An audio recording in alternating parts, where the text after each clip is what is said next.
হিমঘরে আলু সংরক্ষণের মেয়াদ বৃদ্ধি করল রাজ্য সরকার। 31শে ডিসেম্বরের মধ্যে হিমঘর খালি করার নির্দেশ।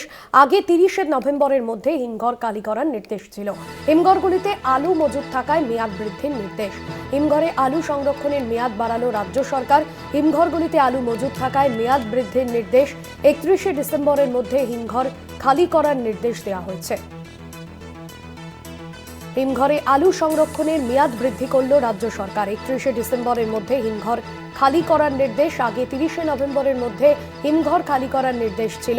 হিমঘরগুলিতে আলু মজুত থাকায় মেয়াদ বৃদ্ধির নির্দেশ।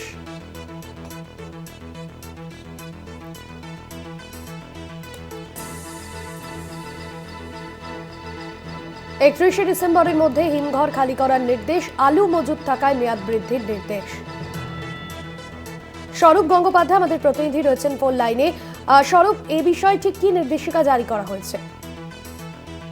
দেখো, হিমঘর যে রাজ্যে যে হিমঘরগুলি রয়েছে সেই হিমঘরগুলির যে আলুর সংরক্ষণের যে মেয়াদ সেটা কিন্তু সময়সীমা 1 মাস বাড়ানো হয়েছে এবং আগের যে নির্দেশিকা ছিল সেই নির্দেশিকাতে বলা হয়েছিল 30শে নভেম্বরের মধ্যে রাজ্যের হিমঘরগুলি থেকে সমস্ত আলু নিকাশি করে খালি করে দিতে হবে হিমঘর।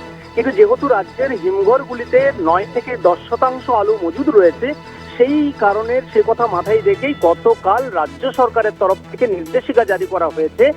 আগামী 31শে ডিসেম্বর পর্যন্ত হিমঘরে আলু মজুত রাখা যাবে এবং 31শে ডিসেম্বরের মধ্যে রাজ্যের সমস্ত হিমঘর থেকে যে পরিমাণ আলু মজুদ রয়েছে, সংরক্ষণ রয়েছে, সেই আলুকে বের করে দিতে হবে, নিকাশি করে খালি করে দিতে হবে হিমঘর।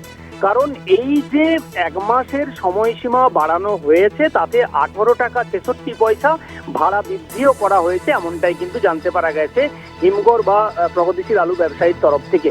এবং এই যে বিষয়টা রাজ্য সরকারের যে সিদ্ধান্ত, সেই সিদ্ধান্তের যে 1 মাসের যে সময়সীমা বাড়ানো হয়েছে, এখন দেখার যে সময়সীমা বেঁধে দেওয়া হয়েছে রাজ্য সরকার প্রথমে যে সময়সীমা, সেই সময়সীমার পর আরো 1 মাস সময়সীমা বাড়ানো হলো। এই 31শে ডিসেম্বরের মধ্যে রাজ্যের হিমঘরগুলিতে যে পরিমাণ আলু মজুদ রয়েছে, যেটা জানা গেছে 9 থেকে 10%, সেই 9-10% আলু আদৌ খালি করা সম্ভব হয় কিনা সেটা কিন্তু এখন দেখার বিষয়। একদমই ধন্যবাদ জানাবো। স্বরূপ গঙ্গোপাধ্যায় আমাদের প্রতিনিধি ছিলেন ফোন লাইনে।